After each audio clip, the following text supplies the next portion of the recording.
My mom slapped me for asking about my own donation. 3 days later, her pastor called me demanding $10,000. So I took her down with one legal letter.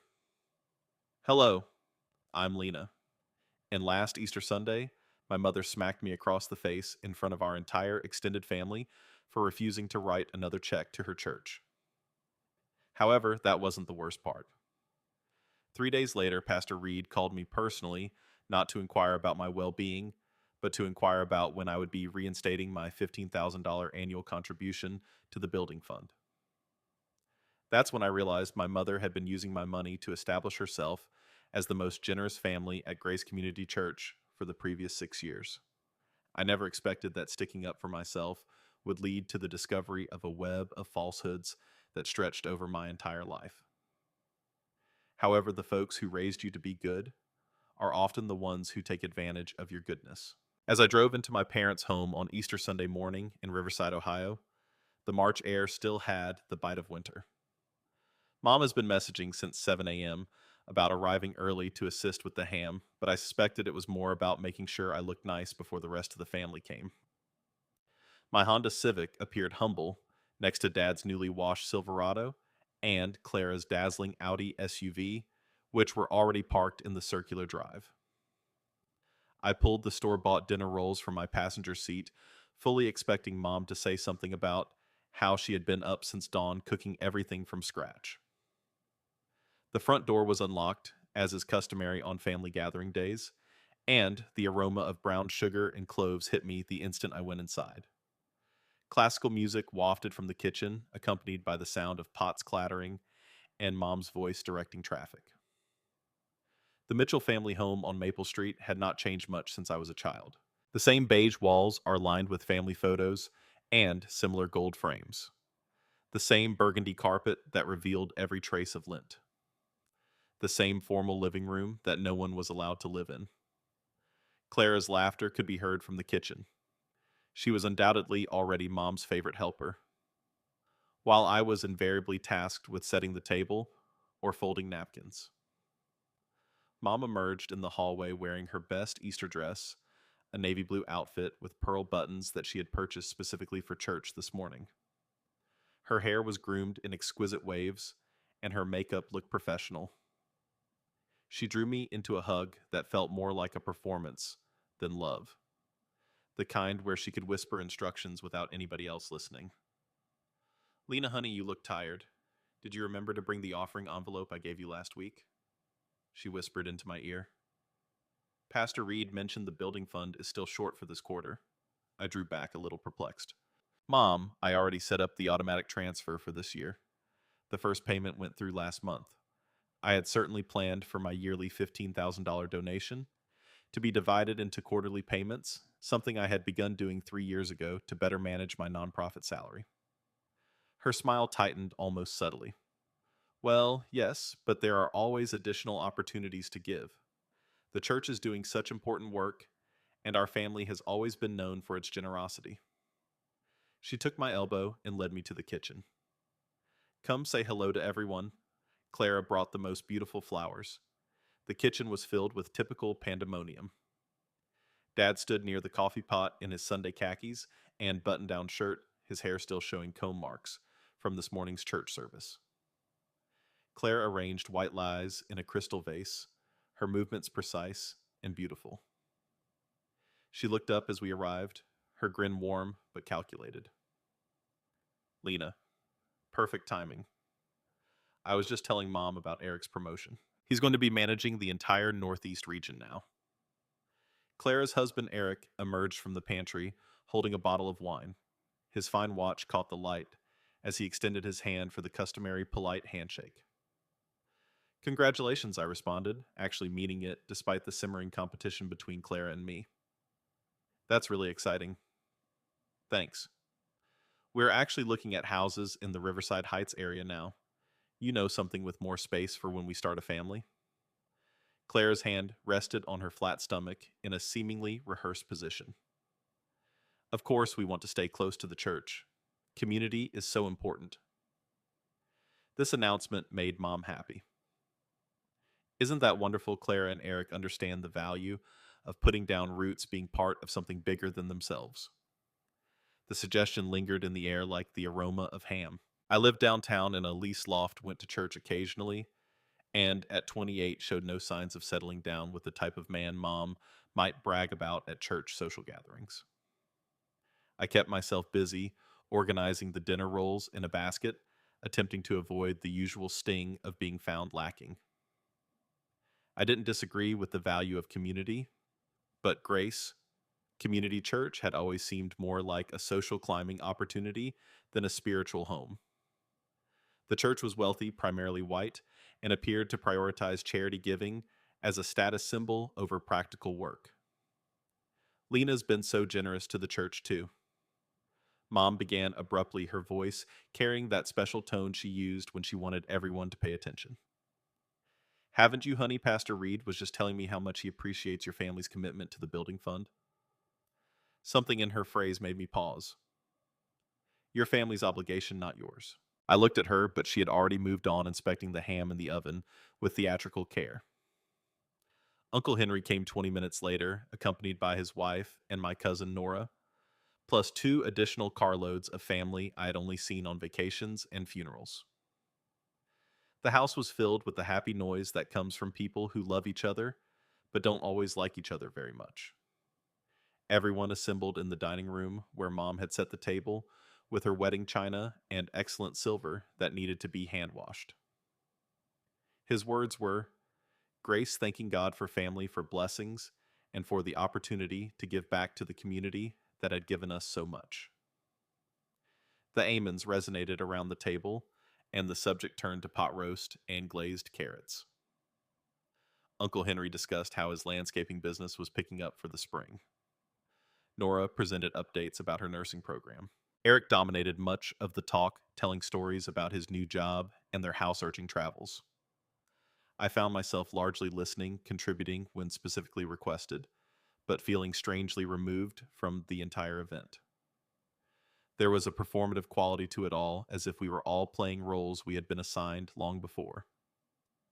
Clara was the successful daughter who had the ideal marriage. I was the artistic one who had yet to figure out her life. Mom and Dad were the community's pillars of generosity and respect. Lena Nora was asking about your job at the nonprofit. Mom added, bringing me back into the discussion. Tell her about the work you're doing with homeless families. I smiled at Nora, delighted to be discussing something I was genuinely interested in. We're working on a new program to help families transition from temporary housing into permanent situations. It's challenging, but really rewarding when you see someone get back on their feet. That's so admirable, Nora replied. It must be hard, though, seeing all that need up close. It is, but it's also inspiring. People are so resilient when they're given real support instead of just charity that makes the giver feel good.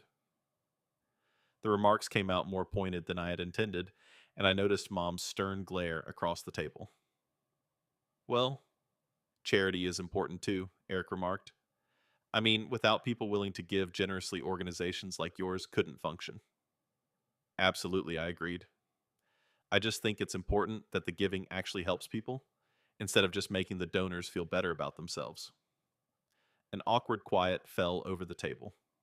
Uncle Henry cleared his throat and asked Dad about the upcoming busy season at the hardware store. The subject changed smoothly to business and weather forecasts, but I could see Mom's disdain emanating from her end of the table.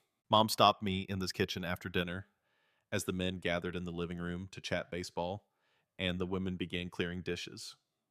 Clara was at the sink, methodically rinsing plates, but I could see she was paying attention.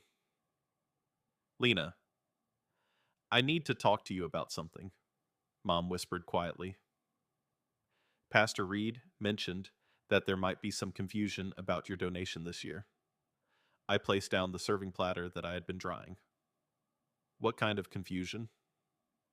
Well, apparently the amount that came through was less than what the church was expecting, based on previous years. Mom's voice had taken on that cautious, measured tone she used when she was going to ask for something she knew I didn't want to give. Mom, I gave the same amount I give every year, $15,000, just split into quarterly payments instead of one lump sum.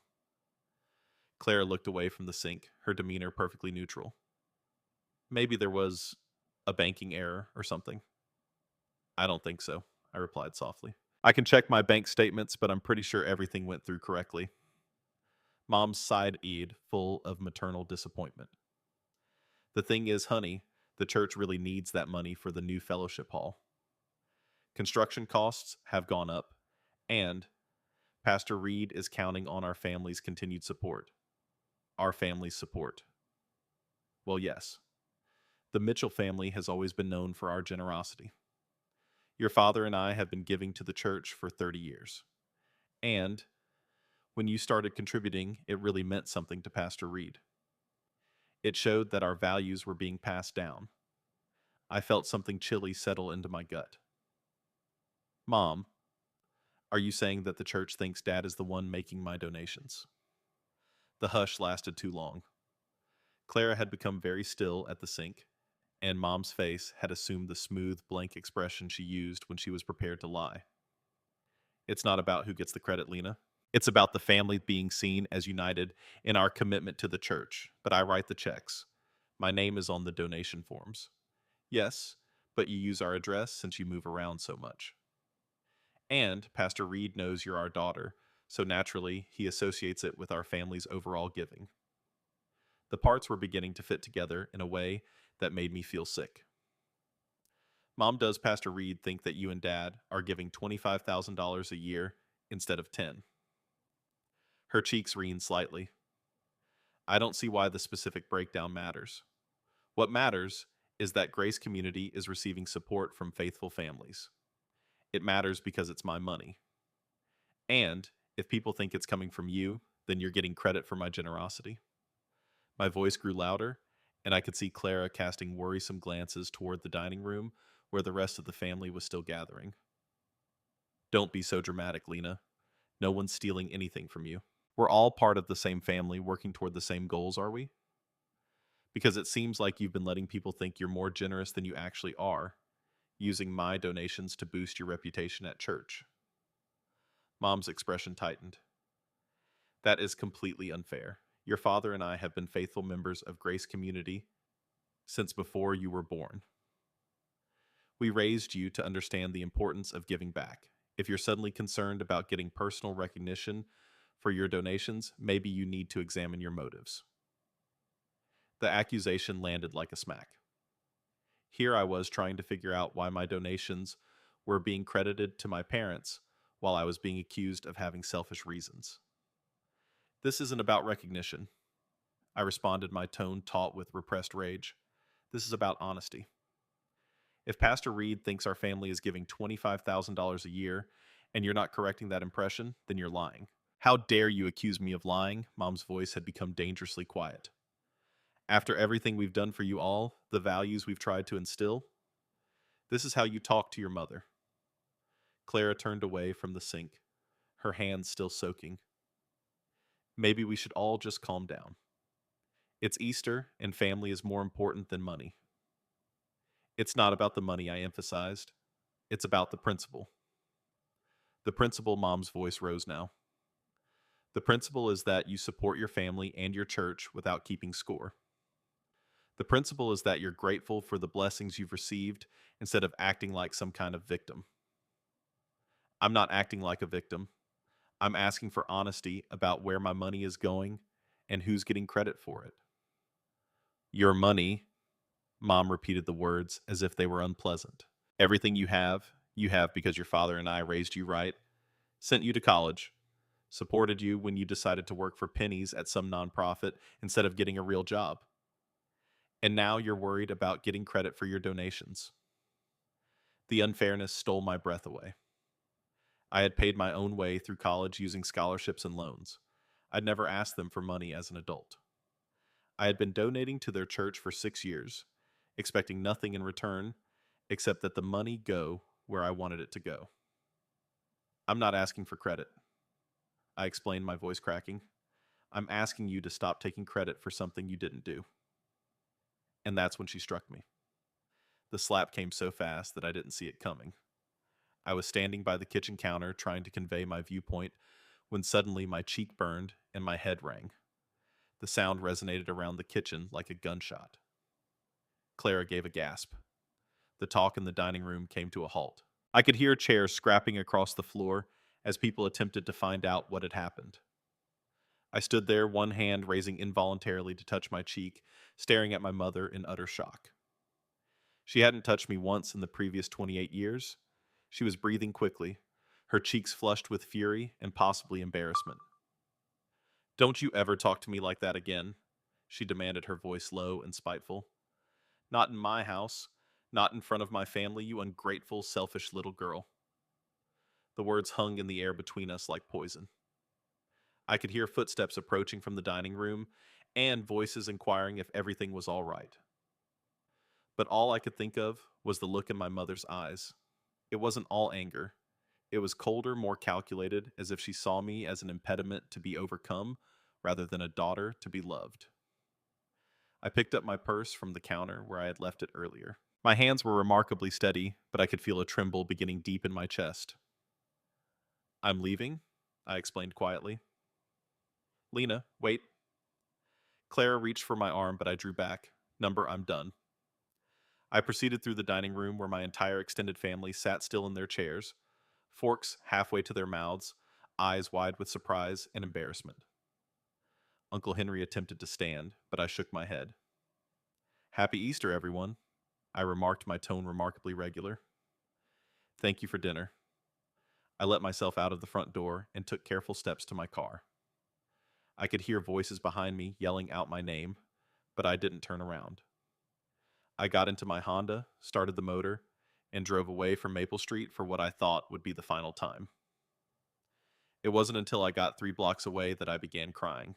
Not the dramatic wailing type of crying you see in movies, but the calm, constant tears that occur when you know something fundamental has changed in your life and there is no turning back. I drove to Hila's apartment complex and waited in the parking lot for 10 minutes, attempting to gather my thoughts enough to explain what had occurred. Hila Rodriguez had been my closest friend since college.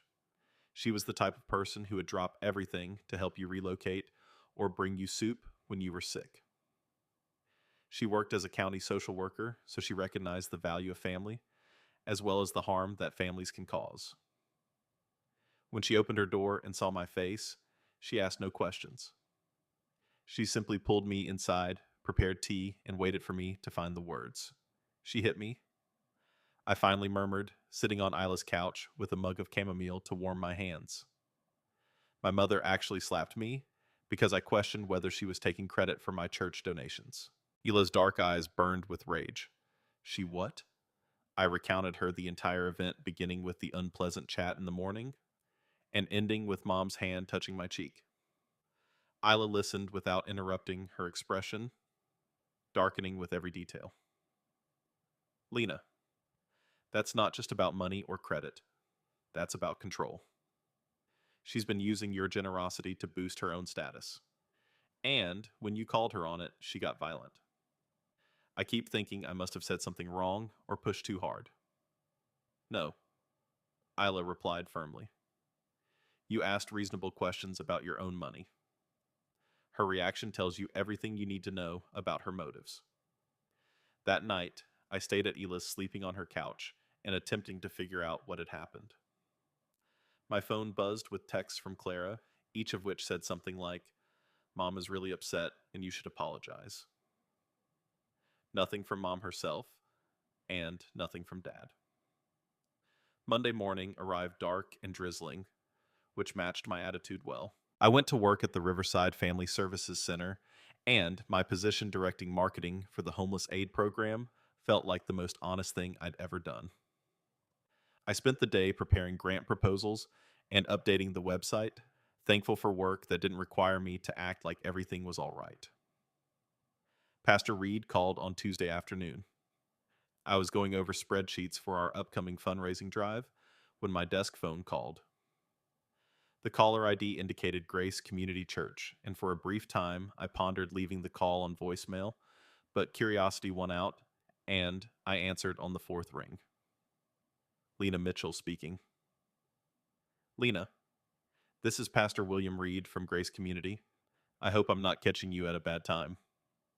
His speech had the practice warmth that church leaders develop through years of pastoral care, but something below it caused me to sit up taller in my chair. Hello, Pastor Reed. What can I do for you, Bill? I wanted to reach out personally about a rather delicate matter. It seems there may have been some confusion regarding your family's donation commitment for this year's building fund. I felt my stomach drop after everything that had transpired on Easter. I didn't want to have this conversation with my family's pastor. What kind of confusion our records show that the Mitchell family pledged $25,000 for this year's building campaign, but we've only received $15,000 so far. I wanted to check if perhaps there was a delay with the remaining payment or if there were any issues I should be aware of. The word struck me like freezing water. Pastor Reed, I think there's been a misunderstanding. I donated $15,000, which is my annual contribution. I've never pledged $25,000. There was a lengthy delay on the other end of the telephone. I see. Well, perhaps I should clarify. When your mother and I discussed the building fund back in January, she indicated that the Mitchell family would be increasing their total contribution this year. She mentioned that you had done very well financially and were eager to give more generously. My hand squeezed around the phone. My mother told you I wanted to give more money. She spoke very highly of your commitment to the church and your desire to follow in your parents' footsteps of generous giving. I believe her exact words were that you understood the importance of sacrificing for God's work. I closed my eyes and tried to digest what I was hearing. Not only had my mother taken credit for my donations, but she had also reportedly promised the church more money without consulting me. Pastor Reed, I need to be very clear about something. I give $15,000 to Grace Community every year, and that's my personal decision and my personal money. My parents contribute separately from their own funds. If my mother suggested that I would be giving more, she was mistaken. Another uneasy quiet. I appreciate your clarification, Lena. However, I do hope you'll understand that the church has made commitments based on the pledges we received. The construction company is depending on these funds, and we've already had to take out a loan to cover the shortfall. The guilt trip was so apparent, it was almost offensive. I understand that funding is important, but I can only be responsible for what I actually pledged, which was $15,000. Of course. Of course. I wouldn't want to pressure you, but I do wonder if perhaps you might consider whether God is calling you to stretch your faith through increased giving. Your parents have always been such wonderful examples of sacrificial generosity. Again, my parents were held up as the benchmark, with the suggestion that I was falling short if I didn't meet their claimed degree of generosity. Except I was beginning to suspect that their reputation for generosity was mostly due to my contributions. Pastor Reed, can I ask you something? When you think of the Mitchell family's total annual giving, what amount comes to mind? Well, I don't like to discuss specific numbers, but your family has consistently been among our most generous supporters. I believe the total has been around $25,000 to $30,000 annually. My parents gave $10,000. I gave $15,000. The math was straightforward, but Pastor Reed had been persuaded to assume it was all down to Mom and Dad's selfless gift, rather than understanding that more than half of it was my own contribution. I think there may have been some miscommunication about how our family's giving is structured, I added quietly. My donations are separate from my parents' donations. We're not giving as a single unit. I see. Pastor Reed seemed perplexed now. Your mother always presents the family contributions as a unified commitment. She's spoken so beautifully about how your father has worked hard to provide for the family and how that enables everyone to give generously to God's work. The picture became clearer and more frustrating by the minute. Mom not only took credit for my money, but she also created a story in which Dad was the provider, allowing everyone else to be kind. Meanwhile, I was working full-time and donating from my own pay to a church where I was barely acknowledged as an individual. Pastor Reed, I need to clarify my position. Going forward, I'll be making my own donation decisions independently. If there were any commitments made on my behalf without my knowledge, I can't be held responsible for those. I understand your position, Lena, though. I admit I'm somewhat surprised. Your mother spoke so passionately about the family's shared vision for supporting the church's growth. My mother doesn't speak for me when it comes to my financial decisions. The comments came out stronger than I had intended, and I could detect a shift in Pastor Reed's tone when he reacted. Of course not. I certainly didn't mean to overstep. However, I do hope you'll pray about whether you might find it in your heart to help us through this difficult situation. The building fund is so close to its goal, and every dollar makes a difference. I'll think about it. I responded knowing full well what I was going to say. Thank you for calling Pastor Reed. Thank you, Lena, and please give my regards to your parents. Your mother mentioned that Easter dinner was lovely. After hanging up, I sat staring at my computer screen without seeing anything. Easter dinner was amazing, right up until Mom struck me for questioning her sincerity regarding these donations. The fact that she had spoken to Pastor Reed about Easter, as if it had been a joyful family gathering, felt like an extra layer of dishonesty. I opened my laptop and accessed my online banking. There it was, my automated quarterly donation of $3,750 to Grace Community Church made through the March Fund. I took a screenshot of the transaction and then navigated back through past months. Every payment is always on time and in the exact amount. Then I had another thought. I opened a new browser tab and browsed to the Grace Community website. Most churches list their big benefactors in yearly reports or newsletter acknowledgments. I found what I was looking for in the previous year's stewardship report, a list of families who had contributed more than $10,000, organized by giving level. The Mitchell family were in the $25,000 category. Not Thomas or Janet Mitchell, not Thomas Janet or Lena Mitchell. It's just the Mitchell family, as if we were some type of financial entity where individual contributions were irrelevant. I felt nauseous. For 6 years, I had consistently given money to a religion that did not even recognize me as a person. Every dollar I provided was absorbed into my parents' reputation, allowing them to be hailed as great philanthropists while I went unnoticed. I contacted Ela during my lunch break because I needed to discuss what I had discovered with someone who could help me think straight. That's financial fraud, she replied, right after I detailed the phone call. Maybe not legally, since you did authorize the donations, but ethically, it's completely wrong. What's really bothering me is that Pastor Reed seemed genuinely surprised to learn that I make my own giving decisions. Like it had never occurred to him that I might be a separate person with my own relationship to the church. Because your mother has spent years presenting you as an extension of their family unit, rather than an adult with your own autonomy. It's a classic control tactic. I keep wondering if I should have seen this coming. There were signs like how Mom always wanted to know when I'd made my donations, or how she'd mentioned my generosity to other church members. Lena, you trusted your mother to be honest about something as basic as where your money was going. That's not naive.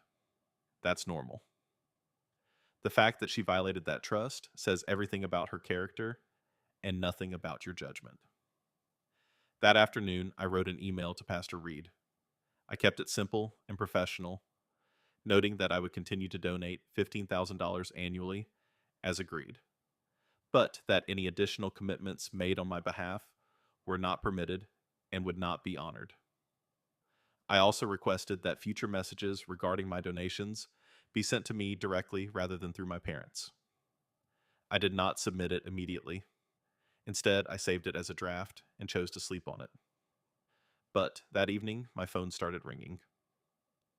First, there was Clara Lana. Mom is really upset. She says you were rude to Pastor Reed and made the family look bad. I was honest with Pastor Reed about my own donations. If that made anyone look bad, maybe they should examine why. Can't you just apologize for the sake of family harmony? Apologize for what? For not giving money. I didn't promise to give. You know what I mean? Mom's been crying all day. The manipulation was so obvious it was almost comical. Mom beats me, lies about my donations is caught in her lying, and I'm supposed to apologize to make her feel better. Clara, did you know that the church thinks mom and dad give $25,000 a year instead of 10? I don't really pay attention to those details. Well, you should, because if they're taking credit for money, they didn't give that affects the whole family's reputation. Why does it matter who gets credit? We're all family. That word came up again. We're all family, as if being connected somehow eliminated the requirement for fundamental honesty and respect. It matters because it's lying, Clara. It matters because I work hard for my money, and I should get to decide how it's acknowledged when I give it away. You're being really selfish about this. I hung up. 20 minutes later, Dad called. His approach was different, more conciliatory, but still aimed at convincing me to back down. Lena, honey, I think there's been a big misunderstanding here. Your mother never meant to take credit for anything you've done. Dad. Pastor Reed told me that Mom promised I would increase my donation this year without asking me first.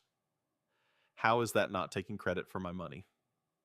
She was just trying to show the pastor that our family is committed to the church. Sometimes she gets a little enthusiastic about these things. A little enthusiastic. She let the church believe you two were giving $25,000 a year when you're actually giving $10. There was a prolonged pause. How did you know how much we give? The question took me off guard. I didn't until I started putting the pieces together. Pastor Reed said, the Mitchell family gives 25 to 30,000 annually. I give 15, so I figured you figured we only give 10. Dad's voice had become cooler. I didn't figure anything judgmental about it, Dad. $10,000 is generous, but it's not $25,000.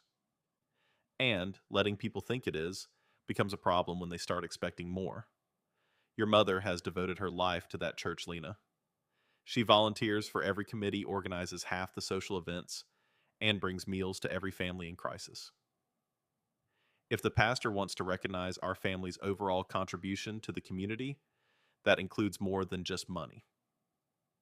He was correct about Mom's voluntary activities, but that was not the issue. I'm not questioning Mom's service to the church. I'm questioning why my financial contributions are being absorbed into your reputation instead of being acknowledged as my own choice. Because you are our daughter, and we have trained you to be generous and faithful. Because when you give to the church, it reflects the values we instilled in you. But I'm not a child anymore, Dad. I'm 28 years old, and I have my own work and relationship with my faith. When I want to offer money, that is my decision. And we're proud of that decision. We have never said differently. So why does Pastor Reed believe you are the one making sacrifices to enable everyone else's generosity? Another lapse in stillness. I think you're reading too much into casual conversation, Lena. Am I? Because Pastor Reed highlighted how hard you work to care for your family, which allows everyone to give freely. That is not a casual conversation, Dad. That's a specific narrative about who is accountable for the money. Look, your mother is upset and puzzled by all of this. She hit you and feels bad about it. Can't we simply put this behind us and go on as a family? There was the closest thing to an acknowledgement of what had happened on Easter, wrapped in a request to forget about it and pretend everything was well. Daddy, she didn't simply smack me. She accused me of being ungrateful and selfish for asking honest questions regarding my own money. And now she's claiming that I was rude to Pastor Reed when all I did was explain that she cannot make financial obligations on my behalf. She is your mother, Lena. She loves you. Love doesn't give someone the right to lie about my money or hit me when I object. You are not flawless, you know. Maybe you should approach these conversations with a bit more humility. I hung up on him, too. By Thursday, the pressure campaign was in full swing. I received texts from 3 different aunts. All variations on the theme of family is more important than money, and your mother is heartbroken. Uncle Henry called to say he didn't know all the details, but hoped I would consider the bigger picture. And my cousin Nora weighed in with a carefully worded message about forgiveness and moving forward. The fact that I had been physically assaulted for inquiring about my own donations did not seem to register as relevant information. What struck me the most was that no one asked for my side of the story, as if they all assumed I had done something wrong and needed to apologize. Friday afternoon, I emailed Pastor Reed. That evening, my phone called again. This time, it was Mom Lena, Elizabeth Mitchell. I cannot believe you would embarrass this family the way you have. There was no hello, no apologies for assaulting me, no indication that we would need to talk about what had happened, only immediate attack mode. Hi, Mom. Don't you say hi to me, Mom. Pastor Reed called me today deeply concerned about your email. He claimed you were expecting special appreciation for your donations while refusing to honor the family's promises. That was not what I said at all. He claims you assured him you wouldn't be liable for any agreements made on your behalf. That's exactly what you said because you promised him money without consulting me first. You told him I wanted to raise my donations, but I never said anything like that, Lena. I was attempting to aid the church. The building fund was running low, and I knew you cared about the community. Then you should have asked me instead of making promises with my money. It isn't simply your money. Everything you have is the result of your family's upbringing and the ideals we taught you. When you donate to the church, you represent all of us. I am expressing myself, Mom. I am an adult who makes my own decisions concerning my income. Your own income from a job working with homeless people instead of using the education we paid for to build a real career. There it was. The underlying reason of her rage wasn't church donations at all, but my failure to meet her expectations of what my life should be like. Mom, my job is real. It's a meaningful job that benefits others. It's a hobby job with no remuneration. If you'd married someone stable like Clara did, or gone into business as we suggested, you'd have the wherewithal to make a real impact instead of dabbling in charitable work. I am making a difference, and I have resources. I have enough money to donate $15,000 to your church each year, which appears to make me generous enough to improve your reputation, but not responsible enough to manage my own finances. How could you say we are using you for money? Everything we've done has been for your benefit. Are you claiming credit for my donations, including promising the church that I will give more without being asked? I have never taken credit for anything. I just informed Pastor Reed that the Mitchell family supported the church's mission. If you want to start keeping track of who gives what, you might think about how much your father and I have put into raising you. It's not about keeping score, Mom. This is about basic honesty. Honesty. Do you want to talk about honesty? How about being honest and honoring your parents rather than humiliating us in front of our pastor? I did not disgrace anyone. I clarified my own financial commitments. You made us look like liars. The revelation remained in the air between us. She'd basically admitted that they'd been misrepresenting their donating, but it was my fault for bringing it up. Mom, if clarifying the truth makes you look like liars, maybe the problem isn't what I said. Don't you dare lecture me about truth, you ungrateful little brat. After everything we've done for you, this is how you repay us, by making us appear horrible in church. I don't mean to make you appear awful. I'm attempting to ensure that my personal contributions are acknowledged. Honestly, your contributions wouldn't exist without everything we gave you first: your education, your values, your opportunities. If you think you can just take credit for everything you've accomplished without acknowledging where it came from, you're more selfish than I thought. I've never denied that you raised me or that my values came from my upbringing. But giving money to charity is my choice made with my income from my bank account. That's not selfish, Mom. That's just factual facts. She spat the word as if it were profane. You want facts? Here's a fact. You're 28 years old, unmarried, working a job that barely pays your rent, and living alone in some apartment downtown like you're too good for family. You donate money to get attention and recognition because you don't have anything else in your life worth bragging about. The savagery stole my breath away. not only the words, but their deliberate nature. She had recognized and weaponized every insecurity I'd ever confessed with her in a single paragraph. I donate money because I believe in the church's mission, not for attention. Then, why do you care so much about getting credit? Why can't you just be happy that the money is helping people? Because when you take credit for my generosity, it becomes your generosity instead of mine. And when you promise additional money without asking me, you're spending my resources without my consent. Resources. She chuckled, but it wasn't funny. What resources you make $35,000 a year working for a nonprofit? The only reason you can afford to give away $15,000 is because you don't have a family to support or a real life to maintain. My life is real, Mom. Is it? When's the last time you brought someone home for dinner? When's the last time you made any effort to find a husband or start a family? You give money to the church because it's easier than building actual relationships. I had to end this conversation before things got any worse. I'm not going to continue discussing my personal life or my donation decisions. I've been clear with Pastor Reed about my position, and that's final. Your position, like you're some kind of business executive instead of our daughter who's forgotten where she came from. I haven't forgotten anything, Mom. I just refuse to be treated like a child when it comes to my own money. Then, stop acting like a child. Stop being so selfish and stubborn. Apologize to Pastor Reed. Commit to the building fund contribution you should have made in the first place. And remember that family loyalty means something. And if I don't, the silence was lengthy enough that I assumed she had hung up. Then you'll have to live with the consequences of your choices. The warning was vague but obvious. I was given an ultimatum: comply with their requests or risk punishment. I can live with the consequences of being honest about my own donations. Mom, we'll see about that. She hung up. I sat on my couch, staring at the phone and my fingers trying to figure out what had just happened.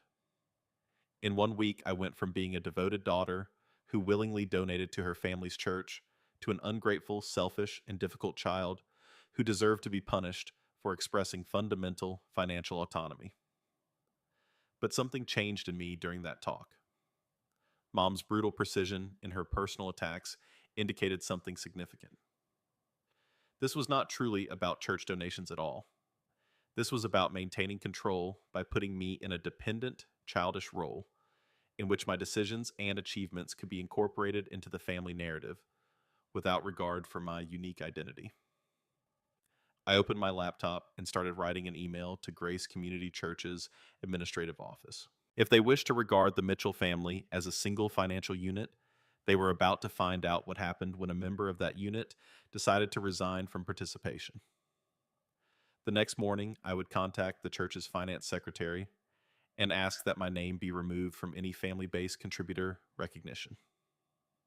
My future donations, if any, will be made independently and acknowledged individually or not at all. But first, I needed to figure out how much effect my money had on my parents at Grace Community Church. I spent Saturday morning at the Riverside Public Library using their computers to look into Grace Community Church's financial records and public filings. What I discovered made my stomach turn unexpectedly. The prior year's annual report from the church included more than just a list of donations. It included thorough breakdowns of committee leadership, volunteer appreciation, and special awards for noteworthy efforts. The Mitchell family received recognition for more than simply their $25,000 contribution. Mom was named chair of the Ladies Auxiliary co-chair of the annual charity auction and received the Faithful Servant Award for outstanding community service. Dad's name appeared on the Finance Committee and the Building Fund Oversight Board, both of which had a substantial impact on how the church's money was spent and which projects received priority funding. I compared their volunteer involvement to the timing of my donations. Mom had been elected chair of the Ladies Auxiliary exactly 6 months after I made my first substantial contribution to the church. Dad joined the Finance Committee the next year. Every elevation in their church leadership appeared to coincide with my continuous giving pattern. The most damaging evidence, however, came from the Building Fund Committee's meeting minutes, which were public record because the church was pursuing city construction licenses. The December meeting notes included a direct quotation from Dad. The Mitchell family stands ready to lead by example in this campaign. We believe in putting our money where our faith is. Our money, we have faith. He was practically speaking for me in formal church business, pledging resources that I had never consented to provide. I printed everything out and drove to Hila's flat. When I arrived, she was still in her jammies and appeared much more calm than I was. You look like you haven't slept, she added, pouring coffee for me without asking. I've been doing research. I put the printouts across the kitchen table. Look at this. Isla reviewed the documents while I recounted what I had discovered. Her expression darkened as she read the meeting minutes and donor acknowledgments. Lena, this is worse than I thought. They're not just taking credit for your money. They're using your donations to buy influence and then wielding that influence to make commitments on your behalf. That's what I was thinking. Dad's on the committee that approved the building fund budget, which means he had input into how much money they plan to raise. And then he stood up in meetings promising that our family would contribute more. It's a conflict of interest at minimum. He's using inside information about church finances to make promises with money that isn't his. And he's doing it from a position of authority that he obtained partly through your donations. I slumped onto Hila's kitchen chair, overwhelmed by what I had discovered. I thought this was just about them taking credit for my generosity, but they've been using my money to build a power base at church. And now that you're pushing back, they're afraid of losing that power. That's why your mom is so angry. It's not really about the church or your faith. It's about their status in the community. Hila poured my coffee and sat across from me. What do you want to do about this? I don't know. Part of me wants to expose everything. Show the church exactly how the Mitchell family's generous reputation was built. But part of me just wants to walk away and never think about any of these people again. Those aren't mutually exclusive options. You can expose the truth and then walk away. But if I do that, I'm not just hurting my parents. There are other people at church who genuinely care about the community and the building project. If my revelations cause a scandal, it could hurt programs that actually help people. Lena, you're not responsible for cleaning up other people's messes. Your parents created this situation by lying and manipulating. If there are consequences for the church, that's on them, not you. She was correct, but it still seemed overwhelming. I never wanted to be the one who pulled down institutions or caused community strife. I only wanted my contributions to be appreciated honestly. Clara texted me. Mom wants to know if you're planning to come to church tomorrow. People are asking questions. I showed Hila the message and she rolled her eyes. People are asking questions because your mother probably told them some version of events that makes you look like the problem. I can't face going to church right now. The thought of sitting there while Pastor Reed gives a sermon about forgiveness and family values, knowing what I know about how the finances really work, it makes me sick. Then, don't go. You don't owe anyone your presence at church, especially not when they're treating you this badly. I spent the rest of the weekend at Hila's house helping her arrange her wardrobe and trying not to worry about what was going on at Grace Community Church that Sunday morning. But Monday brought a new level of strain that I was unprepared for. Carol Jensen, the church secretary, phoned me at work. Her tone was carefully neutral, as is customary for church workers when giving uncomfortable leadership messages. Lena Pastor Reed asked me to reach out about your donation status for this quarter. Our records show some confusion about whether you'll be fulfilling the commitment that was made on behalf of your family. Carol. I sent Pastor Reed an email explaining that I didn't make any additional commitments beyond my regular annual donation. Yes, he mentioned that, but he's concerned about the discrepancy between what was pledged and what we've received. The building fund is depending on those commitments. I understand that funding is important, but I can only be responsible for commitments I actually made. Of course. But Lena, I hope you'll consider that your family has always been such strong supporters of the church. Your parents' leadership has been invaluable to our community. There it was again. Mild pressure veiled in recognition of my parents' donations, as if their volunteer work required me to provide money I hadn't pledged to give. I appreciate everything my parents do for the church, Carol, but my financial decisions are separate from theirs. I understand. Pastor Reed just asked me to make sure you knew how much the church values the Mitchell family's partnership. He's hoping we can find a way to work through this misunderstanding. There's no misunderstanding on my end. I've been very clear about my donation intentions. Of course.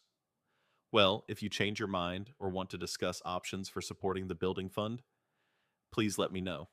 After I hung up, I knew the church's pressure campaign had only just begun. They were not going to take my situation gently. They planned to keep pushing, using my parents' reputation and their own authority to attempt to wear me down. That afternoon, I called Nathan Cole, a lawyer Ela had recommended, who specializes in nonprofit and family law. His office was downtown in one of those renovated historic buildings that attempted to strike a compromise between professional legitimacy and approachable appeal. Nathan was probably in his early 40s with graying hair and a placid manner that suggested he'd witnessed every conceivable type of family financial stress. I described the incident as he took notes on a legal pad. So your parents have been misrepresenting your donations as part of their own giving. They used that false reputation to gain leadership positions at the church, and now they're using those positions to make financial commitments on your behalf. He summarized the core of it. Yes. And when you attempted to clarify the situation, your mother physically assaulted you. Hearing it so clearly made it sound even worse than it felt at the time. She slapped me. Yes, Lena. What you're describing could potentially be fraud, depending on how the church's donation records are maintained, and whether your parents received any direct benefits from their false reputation. What kind of benefits? Leadership positions that come with decision-making authority, social status that could benefit them professionally or personally, access to church resources or facilities. If they gain tangible advantages by lying about their giving levels that could cross legal lines. I had not considered the professional viewpoint. Dad's hardware store conducted a lot of business with church members, and Mom's volunteer leadership most likely created doors in the community that helped them financially. What would you recommend first document? Everything. Every conversation, every email, every piece of evidence about how your donations were misrepresented. Second, formally withdraw any authorization for your parents to speak on your behalf regarding financial matters. Third, consider whether you want to notify the church leadership about the misrepresentation. Would that create legal problems for my parents? Possibly. If the church has been making financial decisions based on false information, they could have grounds for action against whoever provided that false information. But, Lena, that's not your responsibility to prevent. Your parents created the situation. Nathan led me through the process of documenting financial abuse, which is apparently more widespread in familial situations than I had previously understood. He provided me with paperwork for tracking communications and a template for formally notifying institutions that my parents were not permitted to make commitments on my behalf. One more thing he added as I prepared to depart. If this escalates, if they start threatening your employment or trying to damage your reputation in the community, document that too. Retaliation often reveals the true motives behind the original deception. I drove home feeling better prepared to face the problem, but also more aware of how serious it had gotten. This was no longer just a financial disagreement among family members. It was possibly a legal issue with serious ramifications for everyone concerned. That evening, I sent formal letters to Grace Community Church and my parents. The letter to the church requested that my gift records be kept separate from any family accounts and that I be informed directly regarding all aspects of my donations.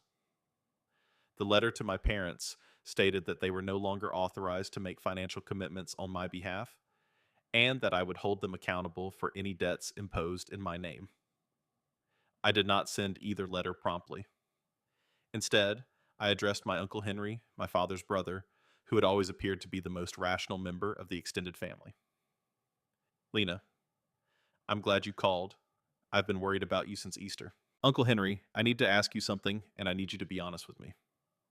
Of course. How much do you think Mom and Dad give to Grace Community Church every year? There was a pause. I don't really know the specifics, honey. Why? Because I've been giving $15,000 annually, and I just found out that the church thinks it's all coming from Mom and Dad. They've been taking credit for my donations and using that false reputation to gain leadership positions. Are you sure about that? Your parents have always been generous people. I'm sure about my own donations. Uncle Henry, I have bank records, and I'm sure about what Pastor Reed told me regarding the family's total giving. Another pause. That does sound problematic if they've been misrepresenting things. It gets worse. Mom promised the church I would increase my donation this year without asking me. When I questioned her about it, she slapped me. She what? She hit me, Uncle Henry, in front of the whole family. Jesus. Lena, I didn't know it had gotten physical. So everyone knows there was some kind of conflict, but nobody knows the details. Your mother told us there had been a misunderstanding about church donations and that you'd gotten upset and left. She made it sound like you'd overreacted to something minor. She's been spinning the story to make me look like the problem. It sounds like there's a lot more going on than I understood. Lena, what do you need from me? The question took me off guard. After a week of family members urging me to apologize and give in, having someone ask what I needed seemed revolutionary. I need people to know the truth. I need them to understand that I didn't overreact or create drama over nothing. I was defending myself against lies and manipulation. I believe you and I'll make sure other people know there's more to the story than what your mother has been saying. Thank you. That means more than you know. Lena, can I ask you something? What do you want to happen now? Do you want to repair things with your parents? Or are you done with them? I had been avoiding the question, but Uncle Henry's forthright approach compelled me to face it. I don't know if repair is possible, Uncle Henry. This isn't just about money or church donations. It's about them treating me like a child whose decisions don't matter. Taking credit for my choices and then getting violent when I object. I can't pretend that's okay. I understand. And, for what it's worth, I think you're handling this with more grace than I would under the circumstances. After we hung up, I felt lighter than I had in days. Having one family member admit that my stance was logical helped me feel less solitary and weird, but my relief was fleeting. The next morning, I received a call that altered everything. Lena, this is Dr. Patricia Kaplan from Riverside Family Services. I'm calling because we've received some concerning information about your employment here. My blood ran cold. Dr. Kaplan was the executive director of the organization where I worked, a lady I admired greatly, and whose opinion was important to my career. What kind of concerning information? I received a call yesterday from someone claiming to be a board member at Grace Community Church. They expressed concerns about your professionalism and suggested that you might not be a good fit for an organization that works closely with faith-based community partners. The room began spinning. Dr. Kaplan, I think there may be some misunderstanding. I've been having a personal dispute with my family about church donations, but it has nothing to do with my work performance. That's what I suspected. The caller couldn't provide specific examples of unprofessional behavior, and your work here has been exemplary. But Lena, I need you to know that someone is actively trying to damage your professional reputation. Did they give a name? They said they were calling on behalf of the church leadership, but they wouldn't identify themselves specifically. However, they seemed to have detailed knowledge of your family situation. My parents had upped their attacks on my career. They were so desperate to get me back in compliance that they were willing to destroy my livelihood. Dr. Kaplan, I want to be completely transparent with you about what's been happening. I told her the entire tale, beginning with the Easter dinner confrontation and ending with my discovery of the financial fraud in the church pressure campaign. She listened without interrupting and occasionally asked clarifying questions. Lena, I appreciate your honesty. Based on what you've told me, it sounds like you're being subjected to financial abuse and retaliation for standing up for yourself. That's completely unacceptable. Completely. I'm so sorry this has spilled over into my work life. I never wanted my personal problems to affect the organization. You're not the one who made it affect your work. Someone else chose to attack your professional reputation as a way of pressuring you personally. That tells me everything I need to know about their motives and character. What should I do? First, document this call and any other attempts to interfere with your employment. Second, consider whether you want to pursue legal action against whoever made that call. False statements intended to damage someone's professional reputation can constitute defamation. And my job, your job is secure, Lena. Your work speaks for itself, and I'm not going to let someone's personal vendetta affect our staffing decisions. But I do want you to let me know immediately if you receive any more calls or contacts related to this situation. After hanging up, I sat at my computer, attempting to figure out what had just transpired. My parents did not just lie about my donations or slap me when I disagreed. They also attempted to harm my job because I refused to comply with their demands.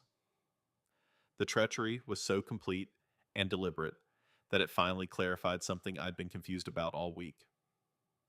This was not a family dispute that could be settled by communication or compromise. This was war, and my parents had made it clear the moment they chose to attack my livelihood. I opened my laptop and emailed both letters I'd written the night before to Grace Community Church, officially removing my donations from my parents' accounts. The one to my parents alerting them that they no longer had permission to speak on my behalf in any way. Then I contacted Nathan Cole to schedule an emergency appointment. If my parents wanted to escalate this argument to the point of destroying my career, they were about to discover that I too could escalate. But first, I had another call to make. Isla responded on the first ring. They tried to get me fired, I stated without hesitation. What? Someone from Grace Community Church called my boss and tried to convince her I was unprofessional and shouldn't work for an organization that partners with faith-based groups. Lena, that's illegal. That's defamation and interference with employment. I know. I'm meeting with the lawyer this afternoon. Good. Are you okay? Actually, I think I am. For the first time since this whole thing started, I'm not confused about what I should do. They just made it very clear that they see me as an enemy to be destroyed rather than a daughter to be loved. What does that mean for you? It means I'm done trying to preserve relationships with people who are willing to attack my career to get their way. It means I'm going to fight back with everything I have. I'm proud of you. Don't be proud yet. Wait until you see what I do next. Nathan Cole relaxed back in his leather chair as I completed outlining the attempt to undermine my employment. His attitude had changed from professional concern to something resembling fury. Lena, what you're describing crosses several legal lines: defamation, intentional interference with employment, possibly conspiracy if multiple people were involved in coordinating these attacks. He took out a fresh legal paper and started writing. We need to move quickly to protect you and document everything. What kind of protection? First, we're going to send cease and desist letters to your parents and to Grace Community Church, demanding that they stop making any statements about you to third parties. Second, we're going to formally request that the church provide records of who authorized that call to your employer. Can they refuse? They can try, but if we have to file suit to get the information, a judge will order them to produce it. Churches aren't exempt from accountability when they engage in defamatory conduct. Nathan led me through the steps of preparing a legal case. It would necessitate meticulous documentation of every conversation, financial record, an occasion in which my parents or the church falsified information about me. The idea of turning my family turmoil into a legal concern seemed absurd, but the alternative was to let them continue to damage my reputation and livelihood. There's something else we should think about, Nathan added. If your parents have been using your donation history to gain influence at the church, and if they've been making financial commitments based on that false influence, the church itself might have claims against them. What do you mean? Think about it. If the church budgeted for a $25,000 donation from your family based on your parents' representations, and they can only actually collect $15,000, the church has been financially harmed by your parents' deception. I hadn't considered the possibility that my parents may face sanctions from the church itself. Grace Community Church was a major institution in Riverside with wealthy members and considerable political clout. If they learned they had been duped, they would have resources to seek accountability that I could never equal as an individual. Would that help my case? It could. If the church pursues action against your parents for misrepresentation, it corroborates your claims about their deceptive behavior. Plus, it shifts some of the pressure off you. Instead of being the daughter who's causing problems for the family, you become the whistleblower who exposed fraud that harmed the church. I left Nathan's office with a large packet of documents to fill out and a time frame for legal action that felt both terrifying and inspiring. For the first time since Easter Sunday, I felt in control of the situation. However, that evening came an unexpected event. Clara called when I was reheating leftover Chinese cuisine, her voice filled with barely controlled worry. Lena, we need to talk. We? Can you meet me somewhere tonight? What's wrong? I can't discuss it over the phone. Can you come to Corner Cafe on 5th Street? I'll be there in 20 minutes. Her voice was urgent, unlike anything I'd heard from my generally composed older sister. Despite my better judgment, I consented to meet her. Corner Cafe was practically deserted at 8 p.m. on a Tuesday. Only a few college students with laptops and an older couple eating dessert. Clara was already present when I arrived, seated in a corner booth with 2 cups of coffee going cold in front of her. She appeared weary, with her typically flawless makeup somewhat smudged and her hair pulled back in an untidy ponytail. Thank you for coming, she murmured as I sat in the booth across from her. You sounded upset on the phone. What's going on? Clara looked around the cafe as if to ensure no one was listening before leaning forward and lowering her voice. Eric and I had a long conversation with Mom and Dad tonight about everything that's been happening with you and the church. Okay, Lena, there are things you don't know, things that make this situation much worse than you realize. My stomach constricted. What things? Dad's been having financial problems with the hardware store for almost 2 years. The big box stores are killing his business, and he took out a loan against the store to keep it operating. I didn't know that. Nobody was supposed to know, but the loan payment is $1,500 a month, and some months he can barely make it. I waited for her to continue, sensing that there was more. The reason Mom has been so involved with church leadership is because Dad was hoping to get some of the church's business. They need suppliers for the building project, and if Dad could land that contract, it would save the store. The pieces were fitting together in such a way that I felt nauseous. So, when Mom told the church that our family was giving $25,000 instead of $15,000, she was trying to boost Dad's chances of getting the supply contract. It's worse than that, Lena. Dad already got the contract 3 months ago. It's worth $80,000 over the next year. I stared at her. He got a business contract based on a lie about our family's donations. The contract was awarded after a committee vote. Dad was on the committee that approved the building budget, and Mom was chair of the fundraising subcommittee.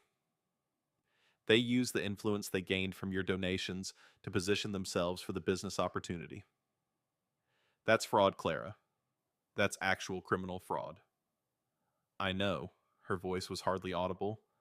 And there's more. Clara persisted despite my reservations. The $15,000 difference between what the church expected from our family and what they actually received. Dad covered it. What do you mean he covered it? He wrote a personal check for $10,000 to make up the shortfall, so the church wouldn't know that mom had been lying about the family's giving level. My mind was reeling. So dad paid $10,000 to cover up mom's lie about my donations because they needed to maintain their false reputation to keep the business contract they obtained fraudulently. Yes, and the $10,000 came from where the failing hardware store. Clara's face wrinkled. He borrowed it from Eric and me. He told us it was for store inventory, but after tonight's conversation, we realized what it was really for. I felt like I was slipping down a rabbit hole of deception that was just getting deeper with each discovery.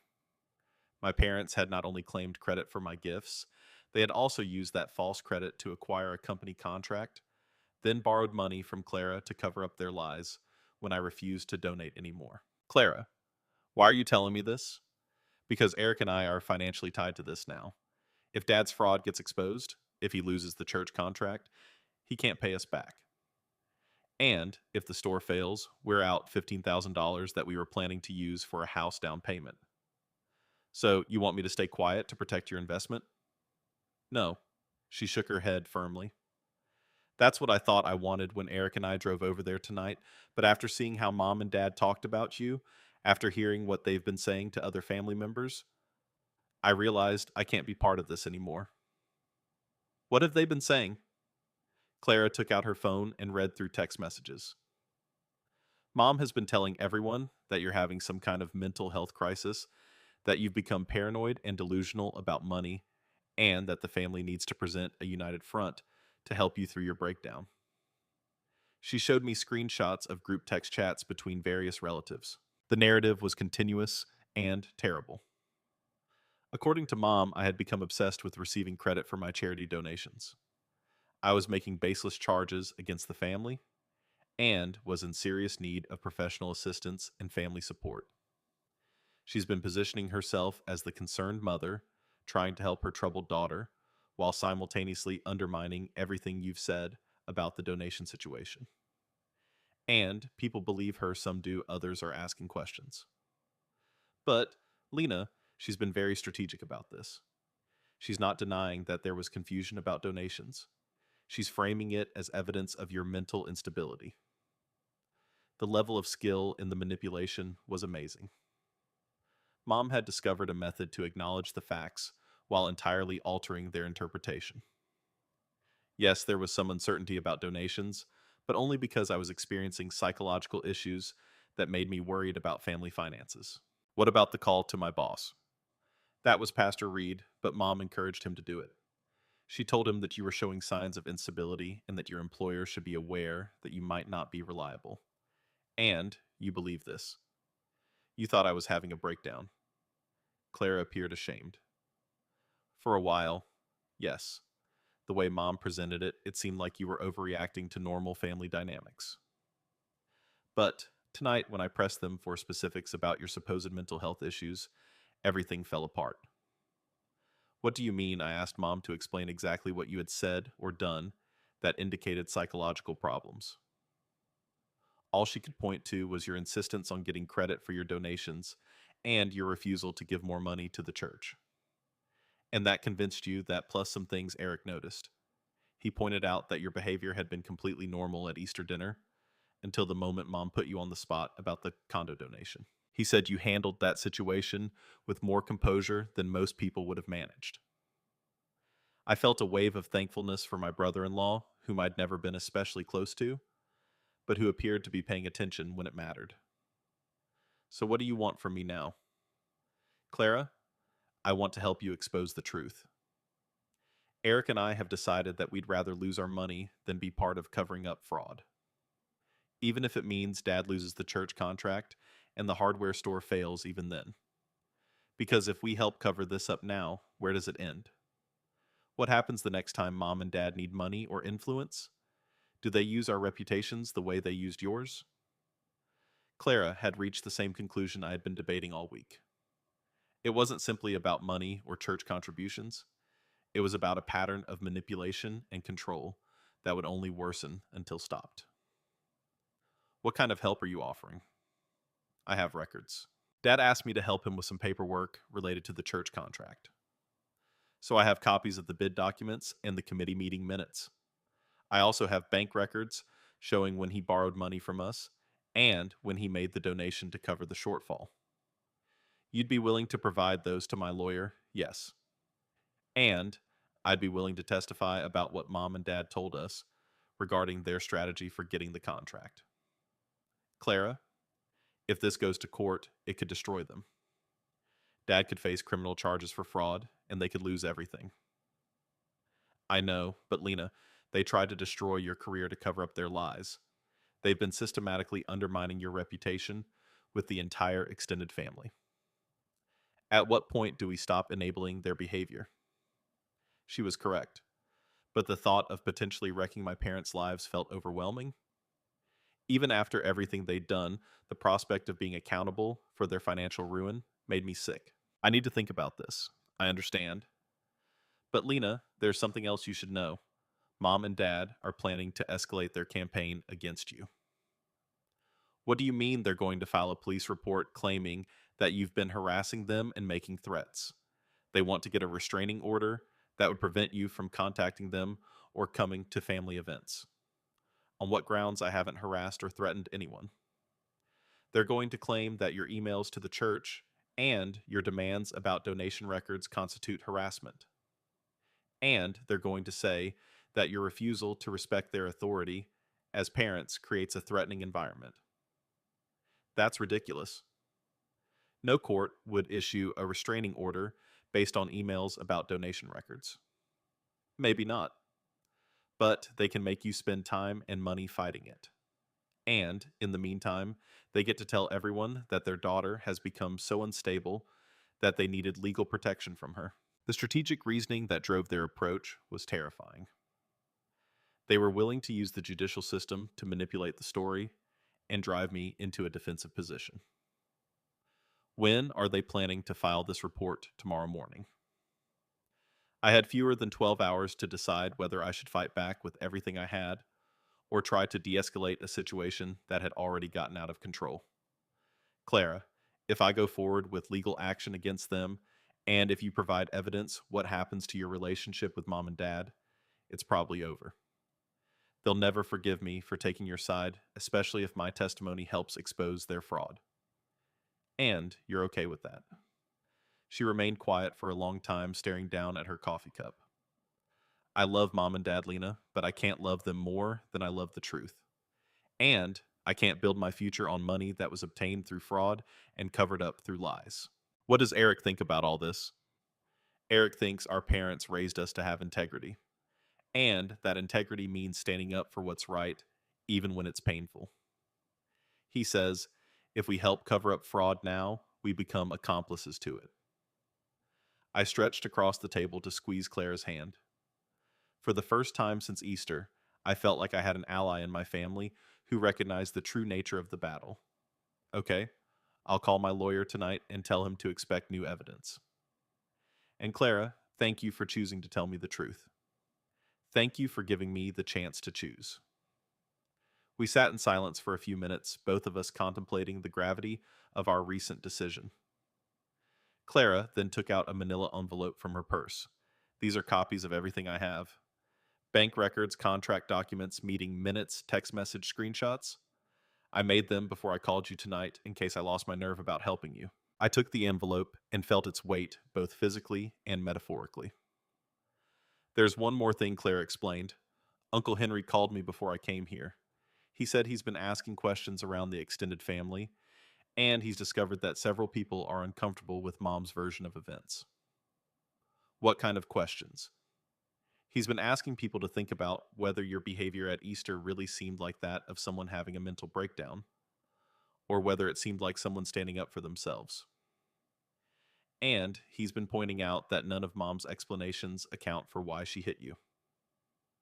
And what are people saying?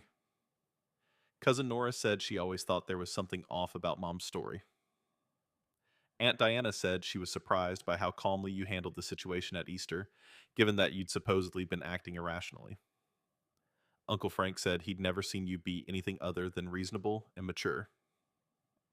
So mom's claims about instability didn't ring true. So the narrative is starting to crack. It's starting to crack. But Lena, that's also why mom and dad are escalating to legal threats. They know their story isn't holding up under scrutiny, so they're trying to shut down the conversation entirely. I left Corner Cafe with Claire's evidence and a clear idea of what I needed to accomplish. My parents had made their decision to assault my career and reputation. Now they intended to utilize the judicial system to completely silence me, but they had overlooked two critical aspects.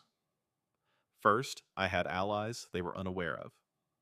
Second, they had committed actual crimes that could be proved by paperwork. I contacted Nathan Cole from my car and left a voicemail informing him that I had new evidence and wanted an emergency meeting first thing in the morning. Then I called Ela and begged to spend the night at her apartment. Of course. Are you okay? I'm about to destroy my parents' lives, Ela. And for the first time since this whole thing started, I'm completely certain it's the right thing to do. What changed? I found out they've been committing fraud. They tried to frame me as mentally unstable. And they're planning to file false police reports to get a restraining order against me. Jesus. Lena, how did this escalate so quickly? It didn't escalate quickly. It was always this bad. I just didn't understand the full scope of what they were doing. What happens now? Now, I fight back with everything I've got, and I stopped caring about protecting people who never cared about protecting me. That night, laying on Ela's couch and staring at the ceiling, I remembered the person I'd been 2 weeks before. Someone who generously donated to her family's church, attended holiday dinners, and attempted to maintain peace despite feeling unappreciated and disregarded. That girl was gone. In her place was someone who recognized that sometimes the folks who raised you to be good are the ones who seek to exploit that kindness. Someone who understood that sometimes protecting yourself means demolishing the illusions that others rely on. Tomorrow, I would give Nathan Cole enough evidence to file criminal charges against my parents. I would offer documentation that could lose Dada's business and land both of them in jail. And, for the first time since Easter Sunday, I could sleep soundly knowing I was finally fighting for myself with the same zeal they were battling against me. Nathan Cole came at his office at 7 a.m., an hour ahead of his usual schedule. After getting my voicemail, I was waiting in the parking lot clutching Clara's envelope and a thermos of coffee that I'd hardly tasted. Lena, you look like you haven't slept. I haven't, but I have everything we need to stop this before it gets worse. In his office, I spread Clara's paperwork across his conference table and explained what my sister had revealed regarding the business contract, the borrowed money, and my parents' plan to file fraudulent police reports. Nathan carefully read each paper occasionally, asking clarifying questions and taking notes. When I was done telling everything, he sat back in his chair and whistled quietly. This is significantly more serious than I initially understood. What you're describing isn't just family dysfunction or even simple fraud. This is organized conspiracy involving multiple parties and institutions. What does that mean legally? It means your parents could face federal charges, not just state-level fraud prosecution. Conspiracy to defraud a religious institution obtaining money under false pretenses. And, if we can prove the call to your employer was coordinated, potentially RICO charges. The acronym sounded sinister. RICO, racketeering laws. They apply when multiple people work together to commit crimes through an ongoing enterprise. If your parents coordinated with church officials to misrepresent donations, obtain contracts, and then retaliate against you for exposing them, that could qualify. I looked at the documents sprawled across the table. In less than 2 weeks, my family's Easter meal disagreement had escalated into probable federal criminal charges. Nathan, I need to understand something. If we pursue this fully, what happens to them? Best case scenario for your parents, they lose the church contract, face civil lawsuits for financial damages, and deal with professional reputation destruction. Worst case, prison time. asset forfeit, and permanent criminal records. And the church. Grace Community Church will likely face its own investigation. If they awarded contracts based on false information, if they participated in retaliating against you professionally, they could lose their tax exempt status and face civil liability. The extent of the potential repercussions was startling. I had began this effort to gain honest recognition for my donations. Now I was sitting on evidence that might devastate many institutions and land people in prison. There's something else we need to address right away, Nathan added. You mentioned they're planning to file false police reports this morning. According to Clara, yes, we need to get ahead of that. I'm going to call the Riverside Police Department and request a meeting with the detective. We'll present our evidence, first establish that your parents have motive to file false reports and protect you from their preemptive strike. Nathan made the call while I sat trying to process how fast everything was happening. Within an hour, we were seated across from Detective Maria Ramirez in an interview room at the police station, going over the entire timeline from Easter supper to the present. Detective Ramirez was a lady in her 40s with a calm professional manner that suggested she'd witnessed every type of family financial wrongdoing. She made copious notes and posed probing questions regarding specific dates, amounts, and communications. Miss Mitchell, do you have any evidence that your parents explicitly intended to defraud the church when they began misrepresenting your donations? I took out my phone and showed her the text message, screenshots Clara had provided. In a 6-month-old discussion between my parents, Dad wrote, "The church contract decision is next week. Make sure they know how much the Mitchell family contributes." Her answer was, "I'll talk to Pastor Reed about our family's commitment to the building fund. Between Lena's money and our reputation, we should have no problem." And Detective Ramirez examined the messages. This suggests premeditation. They knew they were using your donations to enhance their reputation for business purposes.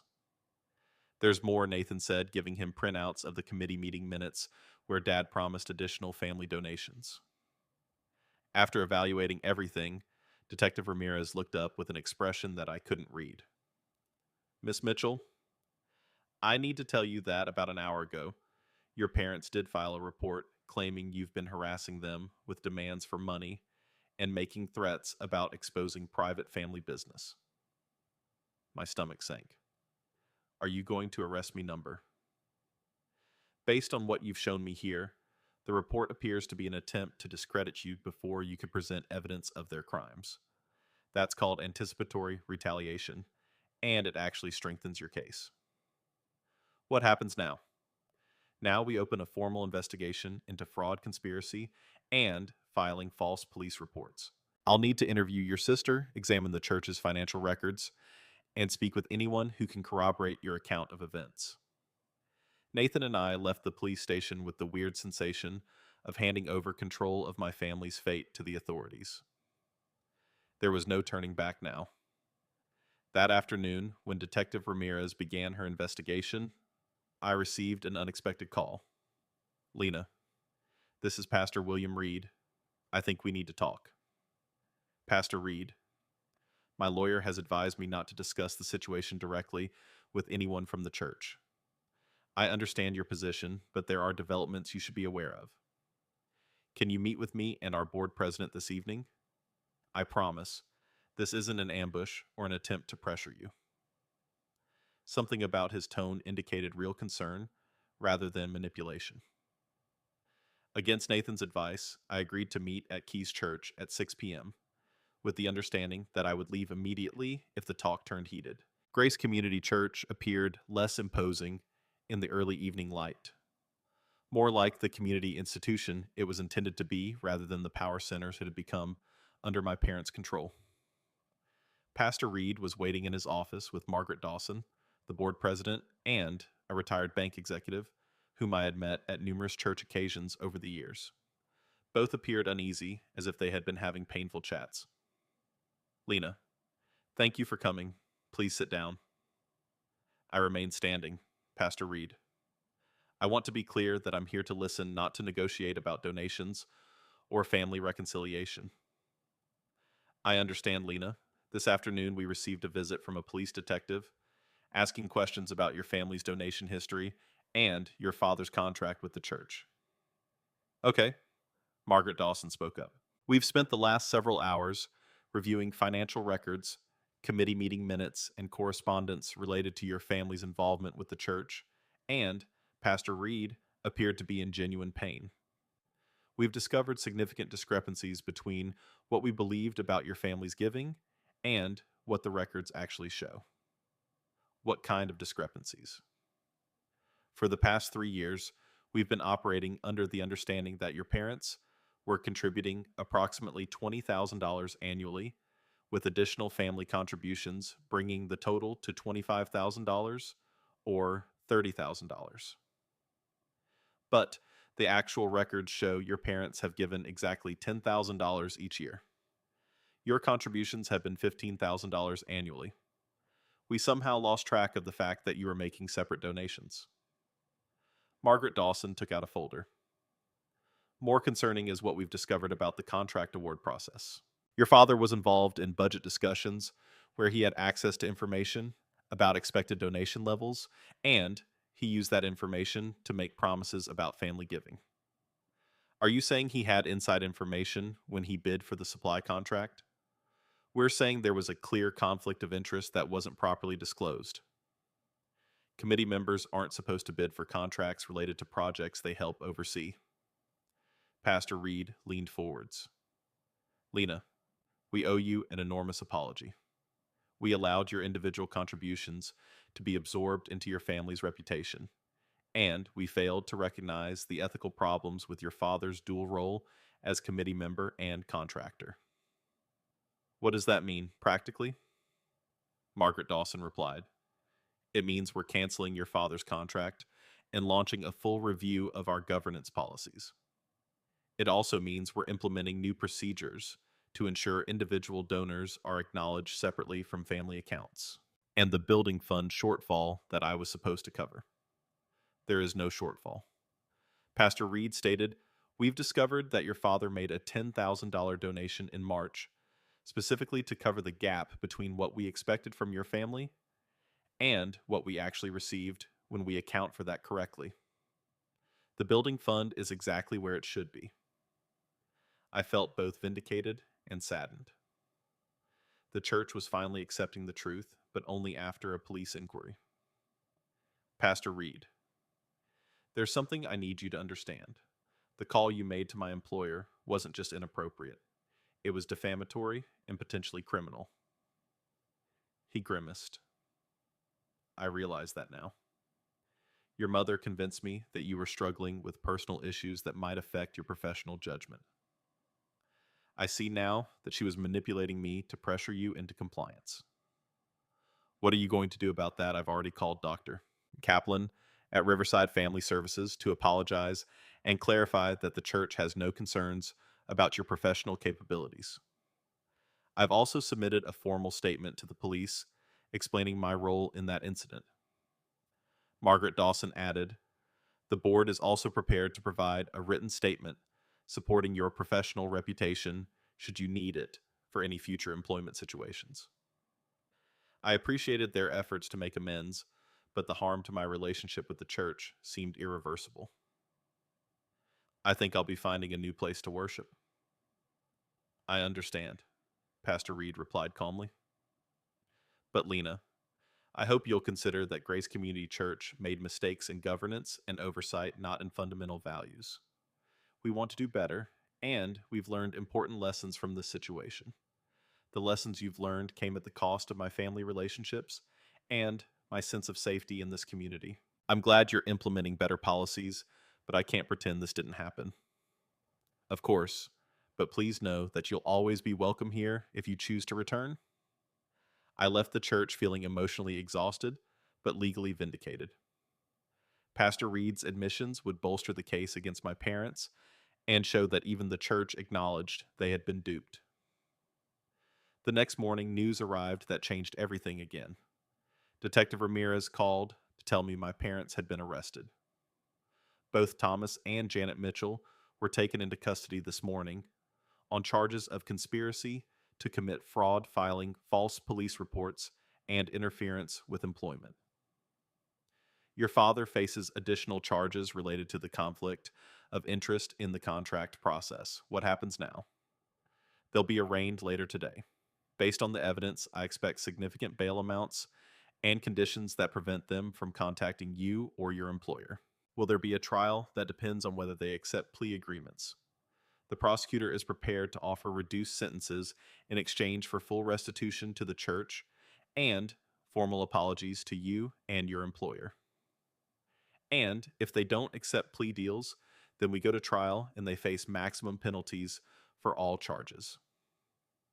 I spent the remainder of the day receiving calls from extended family members, most of whom were surprised by the arrests and perplexed about what had transpired.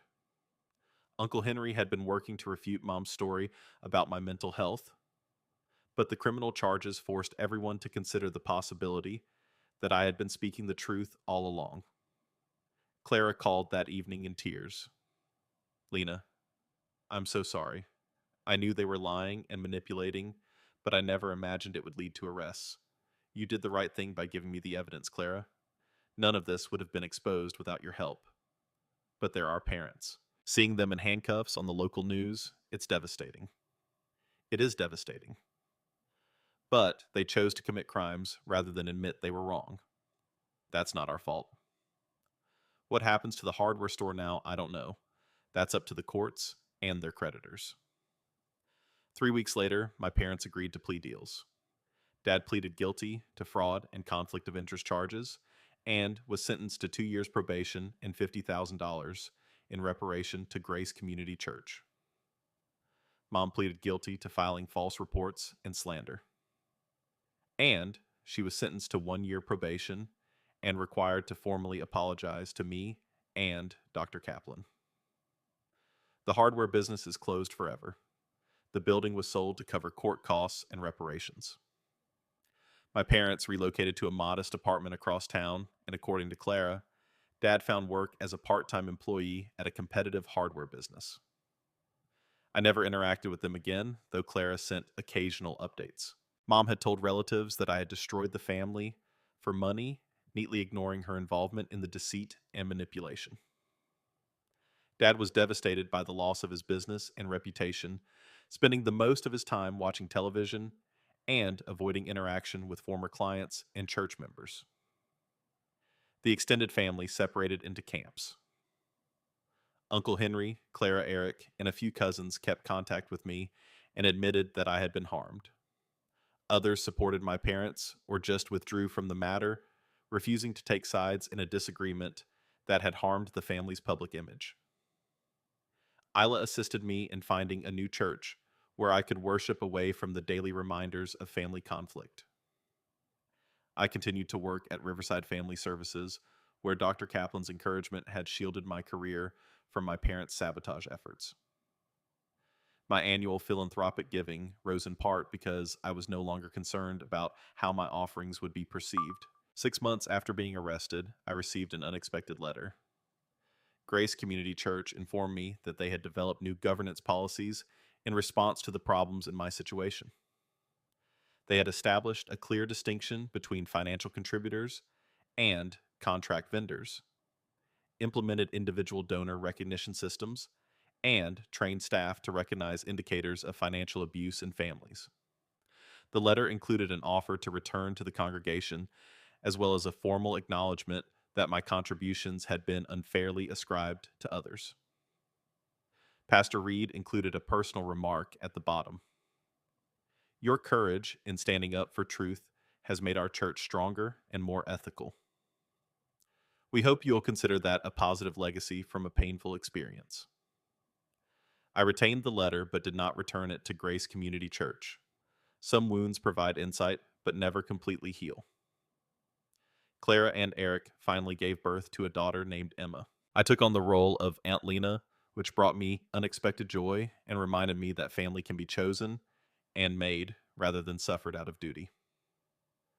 On Emma's first Christmas, Clara asked, "Do you miss Mom and Dad?"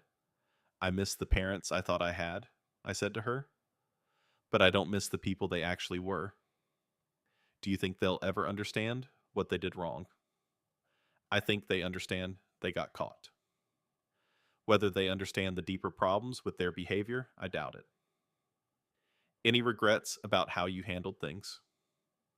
I thought about the question thoroughly. I regret that it had to escalate so far. I regret that they chose lies and manipulation over honesty. But I don't regret standing up for myself or exposing the truth. Even though it destroyed the family, Clara, they destroyed the family when they decided to treat me like a resource to be exploited rather than a person to be respected. I just made their choices visible. That evening, I sat in my downtown flat, which I had redecorated after getting a minor settlement in the defamation case against the church.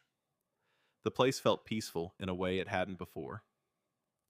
When I was preoccupied with family turmoil and church politics, I reflected on the girl who had walked into that Easter meal 2 weeks before her life imploded. She'd been foolish in some ways, believing that family meant protection and love meant honesty. However, she had also been courageous enough to raise questions when something felt wrong and powerful enough to defend herself when attacked. The trip from Easter supper to this peaceful Christmas evening had cost me a family, a church, and several months of emotional pain. But it had taught me something more valuable, that I could withstand treachery, fight for the truth, and establish a life based on my own principles rather than other people's expectations. Sometimes those who raise you to be good want you to be simple to govern. Standing up for yourself can sometimes entail breaking the illusions on which others rely. And sometimes the most loving thing you can do for someone is to refuse to give in to their worst inclinations, even if they label it betrayal. I never received the apologies I had hoped for from my parents, but I got something better. The knowledge that I had operated with integrity during a difficult scenario. That insight was more valuable than any connection based on falsehoods and deception. My phone buzzed with a text from Isla. Dinner tomorrow. I'm creating the spaghetti dish you enjoy. I smiled as I typed back, yes, thank you for being my actual family. Some stories may not conclude with reconciliation or forgiveness. Some stories conclude with clarity boundaries and the calm satisfaction of knowing you chose the truth over comfort. It was one of those stories. I was finally at peace with it. Up next, thank you for watching. Take care. Good luck. After hearing today's story, perhaps it has prompted you to consider new questions or recalled old memories. Every day on Reddit, new experiences and moments spark new tales which connect us all. Everyone's life journey is unique, and we all try to interpret the world in our own manner. These moments serve as a reminder that we are all human, sometimes happy, sometimes sad, and always learning new things. If you love this article, please share it with your friends. Your views and feedback are always valuable to us because they inspire us to create even better material. Every tale has a distinct perspective, and our goal is to comprehend everyone's point of view in order to create diverse and relatable material.